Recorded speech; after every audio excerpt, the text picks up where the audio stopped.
this might put you in the box, but might say it. There's only one of us here.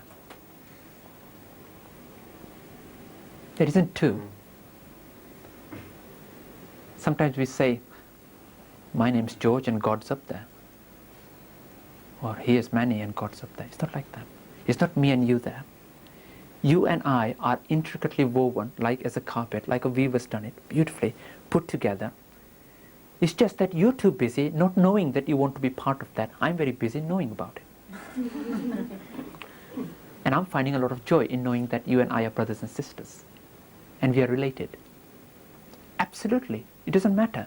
All the people you saw on the slides, they're part of you. Their love, their dynamics, their quality, their enthusiasm. In fact, this is you out here talking. And you got a brimming good suntan. Without going anywhere. How's that for a holiday? It's lovely. So just in that crystallization, I like you to arrive at that point in your life. And I have nothing to sell. I'm not a salesman. I have nothing to sell. I am just a being who invokes the reality of that which is an inherent quality within all of us. And my dream always relies on that.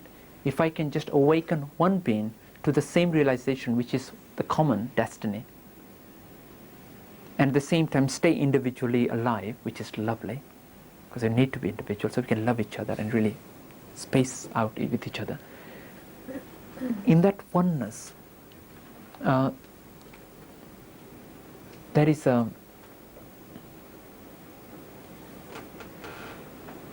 acknowledgement of a knowing that will take place. And I am more than certain that the question that you have in your heart which says, who am I? Who on earth am I sitting here in this body? In this 36-year-old model, which is going very fast down to 50-year-old model. What am I doing here? What am I doing here, really doing here? And who are all these bodies that are hanging out? So I go up to them and look and knock on their eye and say, anybody at home? The guys, no, nobody's here. But some people say, yes, there is somebody in here. You know who's in here? It's you. That's nice. So there's an awakeness. And I would like you to take away all the burdens, if you can. Just do that. Remove all fear orientation's pursuit of becoming someone, acquiring something, competing with something, judging something, destroying something. Remove all that just for a few days of your human life and see how bold you become as a warrior. And in that, the intuition says, shh, it opens. The intuition might just say, like, go out and feed people. Great, go for it.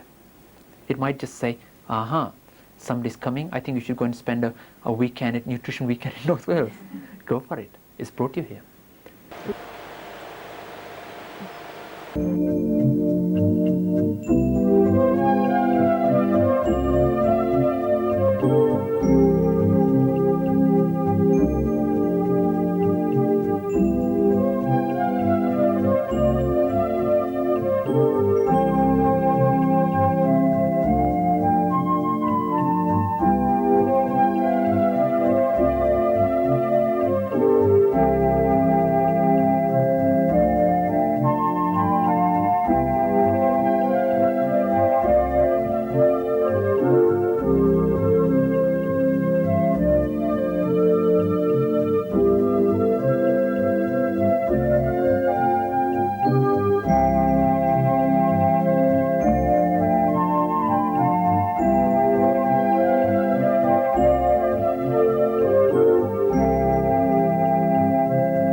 gives you an idea of what we'll be making during the cookery practical, and also some other recipes that will be appearing over the weekend. Most of the recipes are actually in the book somewhere. Raw foods helps eliminate the accumulated waste and toxins with the body. We're all very aware, we're told fruit juices, for instance, and fruit very purifying. When we go on a fast for a cleansing diet or whatever, we wash out with fruit juices and raw juices. Restores the sodium-potassium balance within our system, very important. The two minerals here, they're actually within the body in quite considerable quantity. And very often we have a high sodium diet. We're used to a high sodium diet, which is the intake of too many dairy products, too much meat, things which concentrate on those lines. But vegetables, and particularly raw vegetables, bring in a much more balanced potassium side. They enabled us to stabilise our system. Restore the acid and alkali balance, very similar process. Now,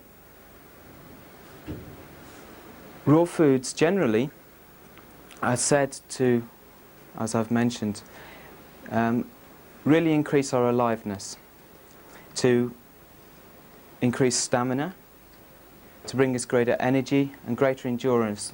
I mean, basically, just give us that much greater sense of life, much greater sense of being able to face the day and face whatever comes up. And just as an experiment, I thought that there's no point in me standing here and saying to you, oh, all these things happen and all these things happen, and then go in there and have like hot chocolate and yogurt all mixed into one, and like, you know. And so what I did for the last week, I actually went on a raw food diet, and I've eaten nothing but raw foods. So I thought I'd just speak from experience, and I found that on the first day I got a headache, and I said, God, these nuts and seeds are driving me crazy, I've got a headache. And somebody said, oh, that's all right, if you do it suddenly, you get a rush of toxins being pushed out of your body, and they go into your system, and you just experience it as a quick downer, which is what I did, but it cleared up. And just about an hour it lasted. I just noticed that heavier feeling.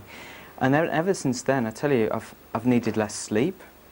I've actually had time to do all the work and go for a walk the other night, which is like really kind of amazing when you're preparing for something like this. And I felt great. I really have. I'm not promoting raw foods because I've got nothing to sell. I'm just sharing an experience with you. But having said that, I don't actually advocate a raw food diet or 100% raw food diet to anybody. I'd say if anybody wanted to try it or test it out, it would be better to say go for 70% raw food. Raw food has the capacity to break down the lining in our stomach if we're not used to it. And of course this wouldn't be suitable for a lot of people who already have a degenerative disease or whatever. They also have to be very careful on the manner. They have to take sort of expert advice of how they actually went into the diet. But for the most of us who are probably at a reasonable level of health, just a gradual build into a raw food diet for a week or so might be a really useful experiment just to see how we personally react. There's a green goddess sauce. Oh, right. Maria has used beetroot in sandstone loaf for lunch. It is red. You know, the motley sort of on the organic shelf might taste really nice. And it's quite amazing. I went to one of my friend's house about a year ago or so, and he was growing his own tomatoes with quite an old variety, and I had one. And so I just remembered that's what a tomato, I hadn't had a tomato like that for about 20 years, you know. And I suddenly remember that's what they taste like. And I think tomatoes are a very good example of how flavours really declined, and yet we still, if we go into a shop and we see the organics up there, maybe they're looking a bit older, not quite the right shape, we still, and they're more expensive, we still go for the cheaper, sometimes even cheaper tomatoes that have absolutely no taste to them. And I think this goes through all the vegetables and fruits, you know, apples. And of course, modern growers, they want varieties. There's a certain limited number of varieties they'll grow that will grow in a certain way because they want to do massive monocultures of this variety. And so they don't grow the little, Thomas Pippin or whatever apple, or they just want to grow 1 or 2 different types of apple at the most. And so not only do you lose out on the taste, but there's a lack of variety there as well. And some of these varieties of vegetables and fruits, absolutely delicious, really. And I know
absolutely guilty. I'm putting these hands up.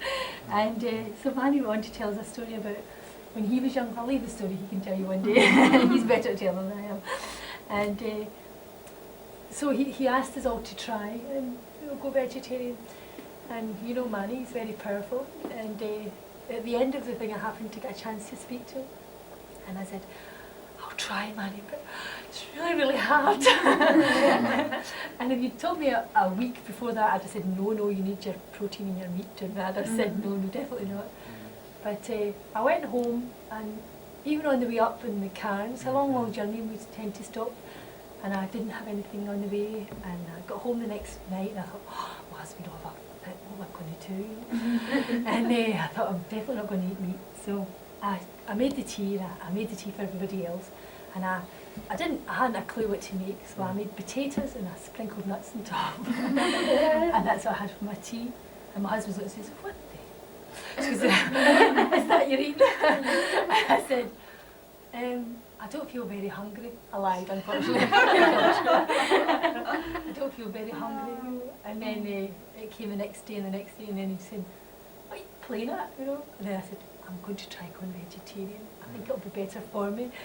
And I've actually been suffering from a skin rash for well over a year now. And I've only been in the diet, it must be maybe 4 or 5 months or something like that, anyway, or 6 months, I don't know. And my rash is nearly gone already. You know, I can't believe it. And I suffered with it quite badly. I said, this is great, you know. So the diet has made a big. I don't know a lot of what to cook, and this is why I came on today's course, but it's made a huge difference to me.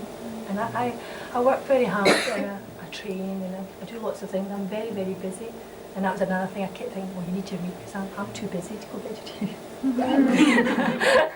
All these excuses. But I spend a little more time in the kitchen, I must admit. It does take me a bit longer, because I'm still cooking for 2 lots of meals, you know. I haven't converted them yet. I managed to get the odd meal in for them, and I hope through time, well, my daughter's changed to vegetarian with me, and I think through time the whole family will change. And I couldn't understand it. I never really liked meat. I just didn't like it, but I'd eat it. Yeah. And then as I got older, I still couldn't understand it, and I eventually realised that I didn't like it, so why eat it? So now I've got a mixture of, I just don't like it, and I also wouldn't eat it because of the rubbish they inflict on the animals anyway, and the other factors of the way they produce it. So I've now got some, I know that vegetarian meals do me more good anyway. I do enjoy them. Where I work at the moment, the vegetarian type meals aren't cooked with love, and they're not cooked at all nicely, so I've stopped eating up there. So I'm trying to go into soups, yes, you know, thanks to Bardsey Island. Yeah, but I've picked up some nice tips, like, while I've been here, you know, which is good. Yeah. Was that when you're doing the waiting? Pardon? Was that when you're waiting on people, or what? Where's my wife? Where did you get tips from? No, I picked up some tips. Some tips today when I was Joe will explain it to you later. Ideas. Good story.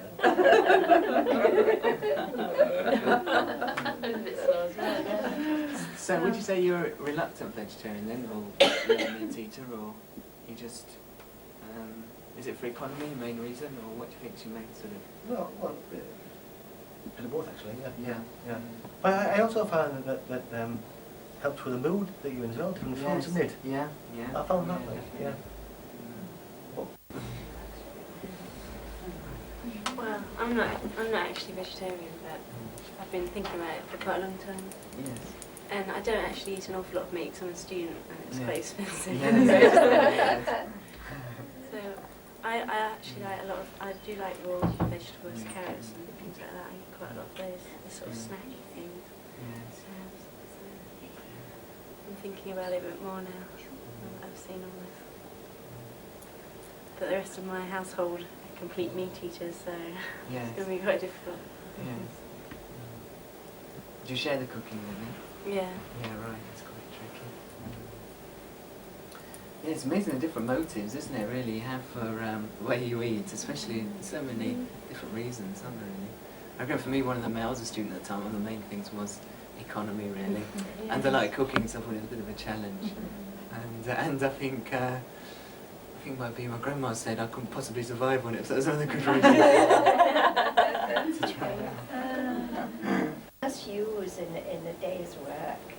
Well, Manny took me for a walk, and this was a few years ago. Keith was on that walk, went to Keith.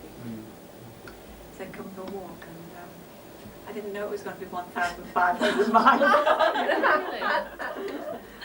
And it was a walk for 3 months, and we walked around Britain. We went all around the whole of Britain and into Wales, walked all around the whole of Wales, and ended up in Bangor. And it was really quite a tremendous 3 months. And I can remember the time when you start walking, you've got all these blisters on your feet, and you think you'd never live through the day. But you do live through the day.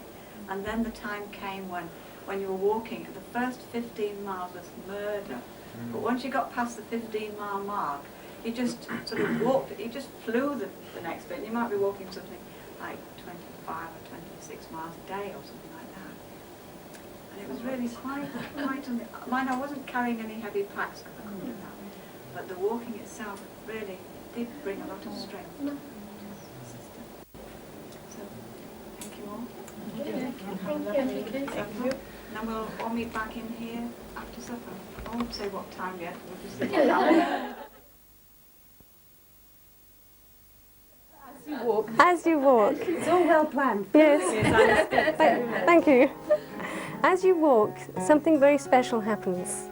So for this evening, we'd like you to feel that you're starting a very precious journey, perhaps started earlier on today, and we're making sure this evening that you've got all the tools you need to make that journey complete. And you'll understand why. It has a little connection with this project here called Friendship Without Frontiers. And as some of you may know, 3 of our colleagues have started a pilgrimage, a journey around the world. So tonight, we're going to join them. I'm not going to start until you sing with me. So there.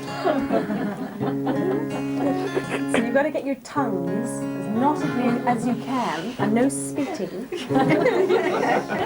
There's a poster, have you ever seen, been into the Welsh craft shops, with this old Welsh, nasty-looking Welsh lady, and she's holding up an umbrella. And she's got this classroom of the very kind of grumpy-looking old characters sitting there going...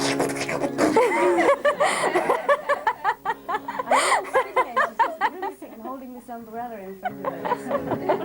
That's not what the Welsh are like at all, though.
treute geben.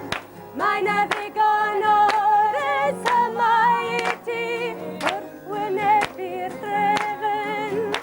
Meiste du aberevan and then goes eskelista din.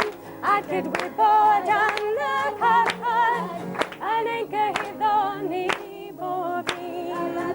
Said the room of your Lord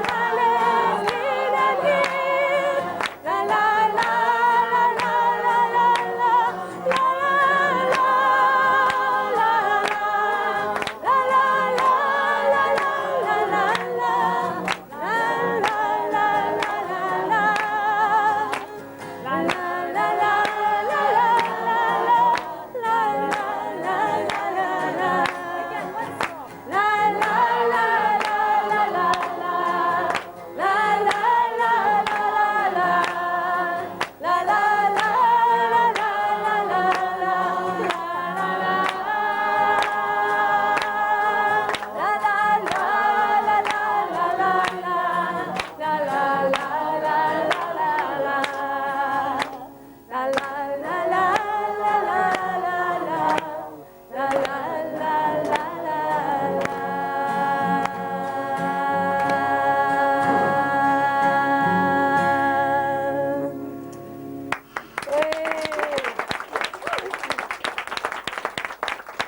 the power, even of the trees. And just look at that as the sun cascades soft reams of light upon that beauty of nature. How many of us walk around and sometimes miss the incredible beauty of nature? It's true, isn't it? Sometimes the simplest things in life are beyond us because we're so busily absorbed within what we refer to as the fast lane.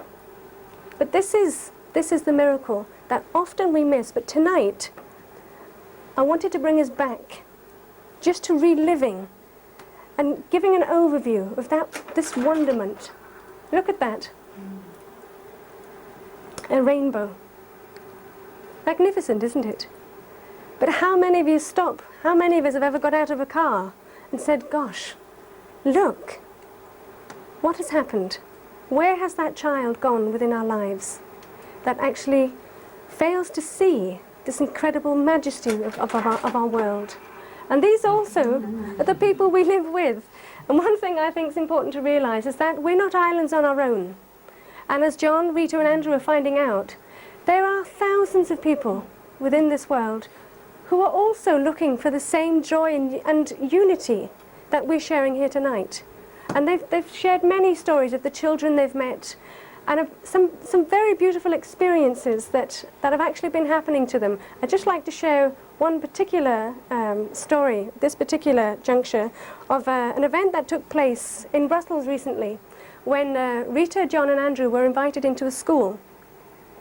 And the teacher had given them half an hour to do something incredibly powerful with 220 school children.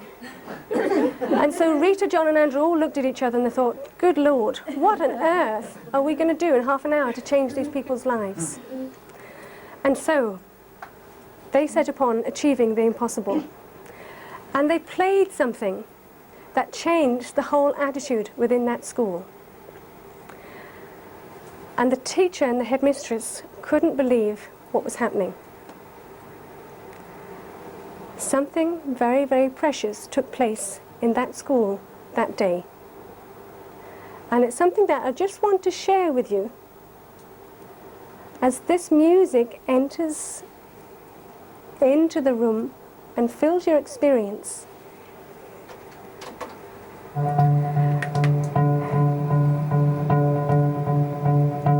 Rita began to play this music in the middle of this school.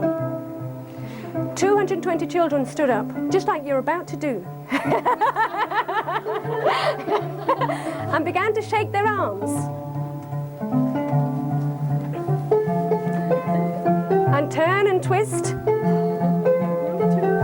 You've got room. Don't forget to smile. And then they turned to, some someone on their right, and they got hold of their shoulders, and they gave them a good tap. The drumming side. This is going back to your prehistoric place in the jungles. And they went down the back, and they couldn't believe it when they went to the brains, I mean the buttocks. And they pummeled the buttocks with great gusto. Imagine 220 teenagers, if you will, if you dare. And then they worked up the back again, like all good law-abiding citizens. And they began to tap on the head. To the beat of the music. And they smoothed all down the bruises. And then it got even more exciting. They turned round and did it on the other side.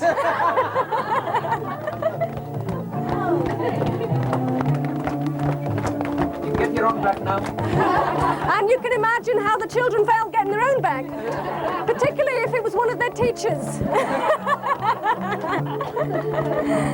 And yes, the fun started again, and there was a riot.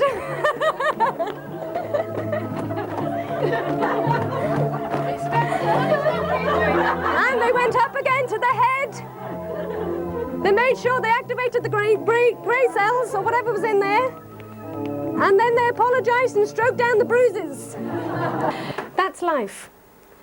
And the children have a voice. Something inside us says something very powerful. That child inside us says, if I was God, I would go to all the countries and say, love each other and stop being greedy. 9 years of age. That's a 9-year-old speaking. That's not a 29-year-old. That's a 9-year-old child. Isn't that incredible? The bottom one has to be the classic, though. I love everybody and everything, even ants. God made ants to be loved, not trodden on. It's an emphatic statement at the end there, as if this little one stood there, you know. Excuse me. But isn't it beautiful? But that's really what we're trying to reclaim. It's our natural birthright. These children have not been affected as much as we do become later on. But this is the voice that naturally echoes from us. But somehow, somewhere, we lose it. Feel the petals opening to the sunlight. And the waters of life that fall around you. Touch the petals and simply roll off, because they can't touch that heart that is filled with pure love.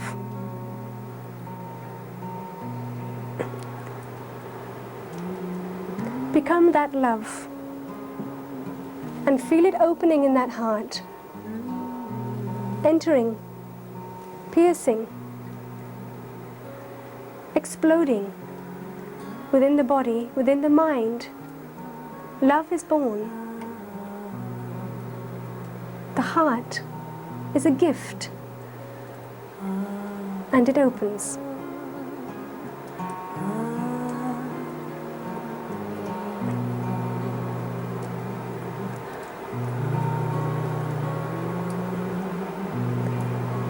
In that moment, feel that love opening as that precious gift, and let it enter into the room, offering it to your friends either side.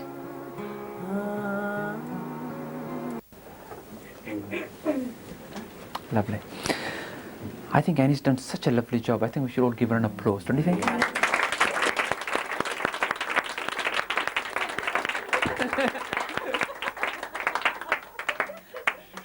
It's lovely.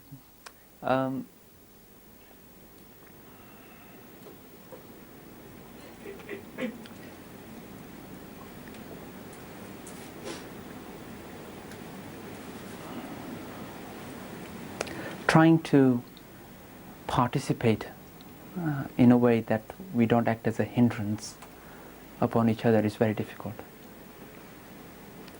because we have so many models of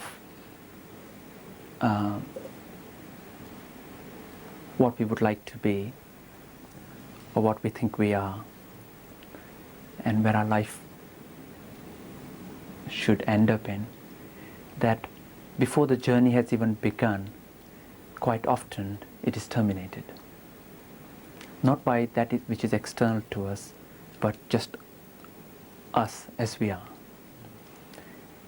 And what I can share in these few moments is something of my own journey, because I think it's your journey as well. And I'll find one.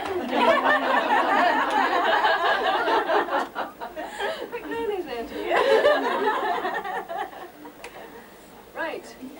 Good morning, everybody. Morning. Morning, Dan. We've been practicing all yesterday, haven't we? What's the word? 1, 2, 3. One more time. 1, 2, 3. What do you think of that, eh? Where's Will?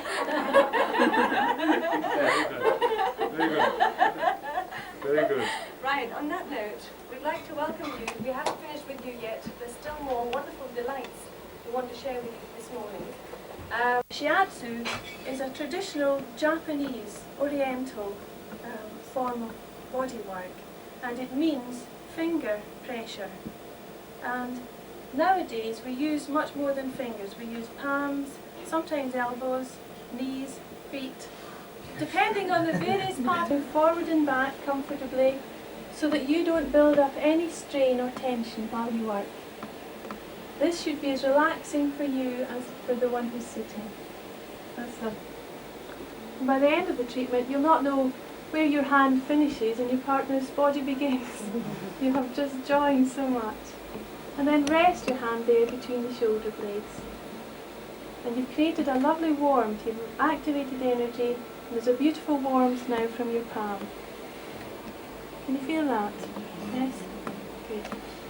So we're going to keep the left hand where it is and slide the right hand energy at the base of the spine, and now small circles moving upwards. And trust that they know what's about to happen and they can just let go. They're not always on the alert anymore.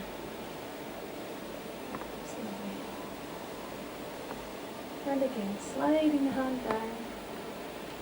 Partner, enjoy it this time. This is the third time coming up. The whole of my hand is relaxed onto the back, Kevin. It's mainly the heel of the hand that's active. And that's the part that's really in control. But allow the fingers to relax. You're not holding the fingers off. If you've got big hands, use them to your advantage. Let all of them do the work. That's lovely. And now come to stand behind your partner. With both hands resting on top of the shoulders. Take an opportunity to breathe again and notice your own body. I tell you, it's not only do we have the cameras, we also have the boss. To demonstrate to you is going to be the vegan version.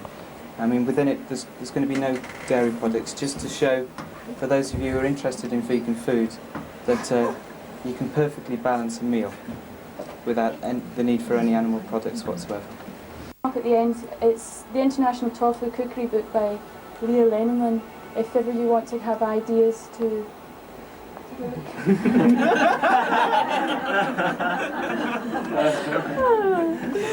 if ever you want to...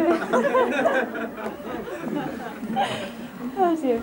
If ever you want to know how to be all the different forms and ways that you can use tofu, you can actually use that book. So what I'm going to start with is actually I'm going to do a stir fry, which is very good for all the busy housewives, busy mums, to do, because it's very quick and it's it's full of protein, and also it's very full.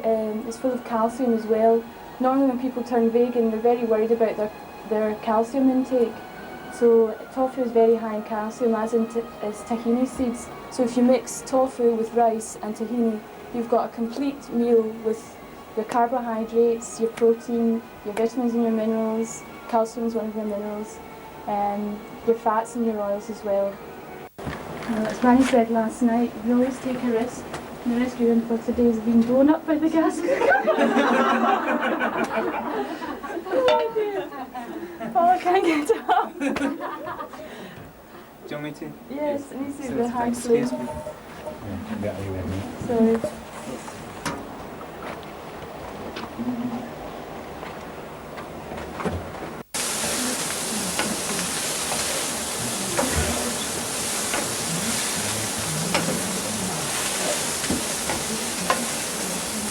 is probably one of the reasons why I became so interested in aromatherapy. The smells are amazing. You know how some smells just make you feel, smell of brine onions or, lovely. Really heighten your senses. Do you know that 80% of taste is smell? If you lose your sense of smell, then I think you lose your sense of taste as well. As well, you know, you need to. I'll go through the whole list of you all here. Ideal for yoga teachers. Oh, that cameraman. I do have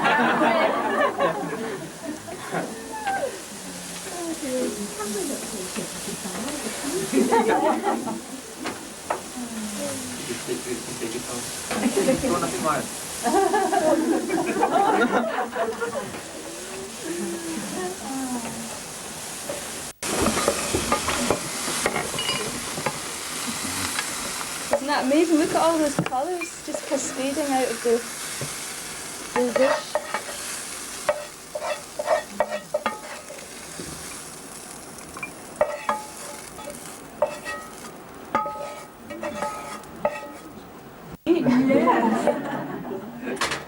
I'll just hold that up. Is that right, yeah? Everybody can see that? It only takes minutes, really, doesn't it? So, there you go. Just to overturn our other galloping gourmet.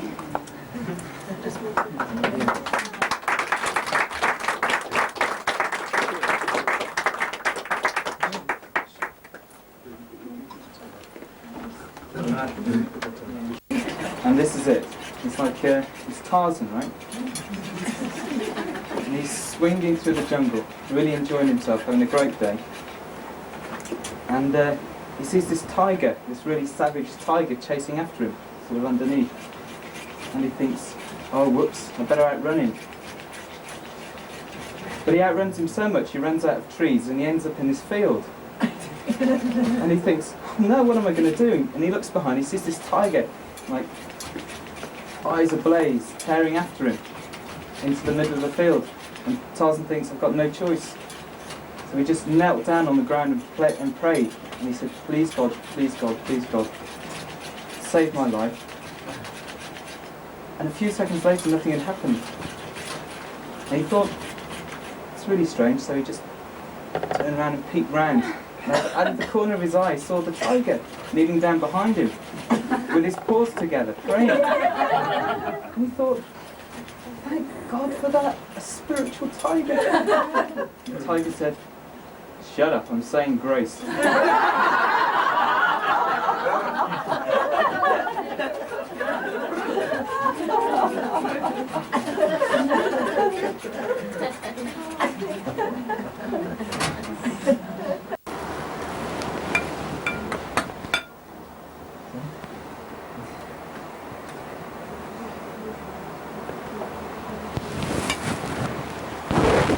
And then, of course, the greens to the side. Of our food, but there's a couple of little pointers I'd just like to mention that would really enhance this process. And these are also contained within the Guide to Healthy Eating. 3 points that are very, very important. One is overeating. Overeating is actually very destructive. If we overeat even the best quality whole foods, we're actually doing a great disservice to our system. We're actually doing a disservice which in the end can be worse than eating a junk food diet.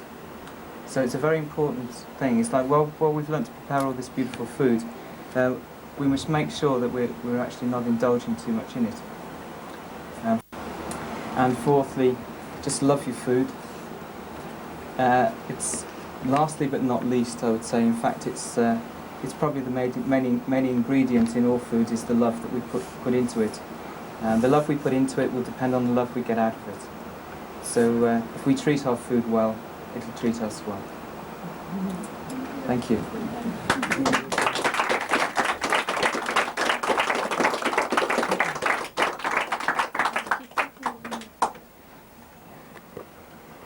Right, I think you're back with Keith now. Great deal for that.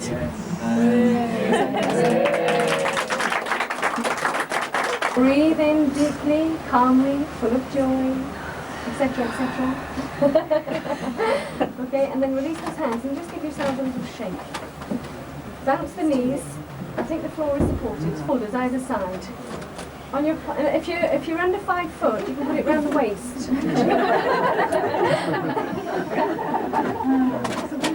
And come onto the toes, and then just begin to lower down. No cheating as you get on the chair. Hold when you've got about 4 inches down. Just hold and smile. Now, what was that song we were going to sing, Jane? Everything. Everything. Giving the scarf, and I don't know if you know, but giving of a scarf is one of the greatest tribute that you can pay to each other in our Eastern tradition. I don't know if you know that. You give a white handkerchief or a white scarf is the same. And a remembrance that when you live here, at one level you are on your own, at another level you are all united. If you again travel in the US, they have special dials in the cars. And in the dials, with the speedometer, it says different things. So if you're going at 20 miles per hour, there's a message that comes up on this dial, a computerized dial, which says at 20 miles per hour, like, have a lovely day. Then you go up to 30 miles per hour and it says, we hope the sun shines upon your beautiful body. And then you go up to 50 miles per hour and it's like, may God bless you. And then 60 miles per hour and it says, may all the saints be with you. And then when you go up to 80, it says, now you're on your own. And our life is like that. It's actually an experience where we are on our own, providing we actually don't go to, well, if you go very fast, then you do get on your own. You get desperate, you get agitated, you get disturbed, you feel so lonely. But if you slow down, as I was saying to you last night, make an appointment with yourself, keep an appointment with yourself.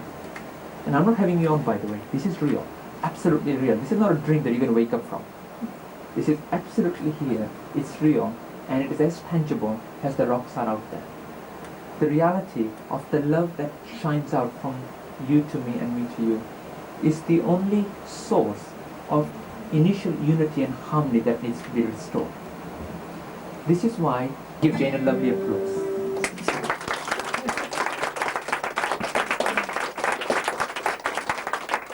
I'd like to thank Shona and wonderful Paul and Keith for making this weekend exceptional.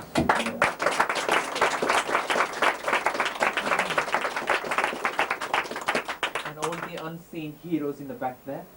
Sean is just hiding under the staircase, and Anita and Annie and all the other people in the kitchen who've been working very hard, who I'm sure you'll meet.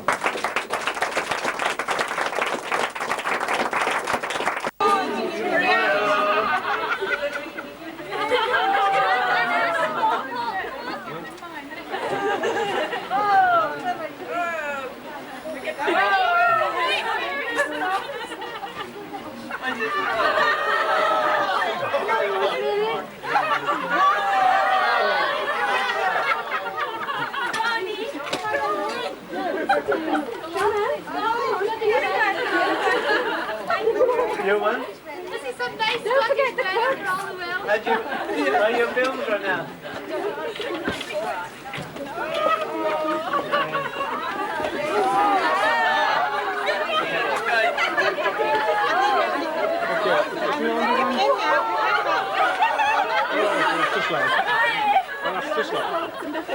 Sorry. Run again, baby. Yes. Oh, that's right. Come on, yay! This is. I have to get right in the corner.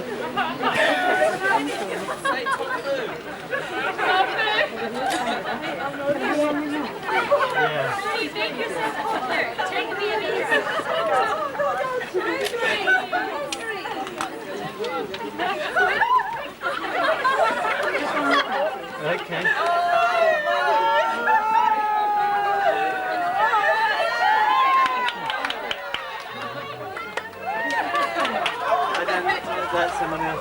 Thank you.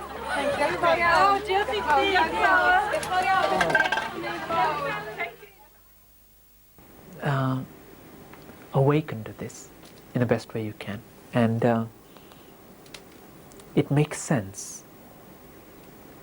It's wonderful, and I can make it very tasteful for you. That's because, not because I make it, because truth is tasteful, it's fun, it's enjoyable, and it is very exciting. I got a letter from one of my students today, beautiful girl. She said to me, Manny, thank you for making the teaching so much fun. It is lovely. Because truth is like that. It isn't boring. It isn't dead. It is alive. It's pulsating. And I'd like you to take that with you. So I hope it helps. And I'd like to thank you all and pass the evening over to finish off to my dearest angel called Shan on the other side. Thank you very much, and God bless you all. Thank you. Thank you.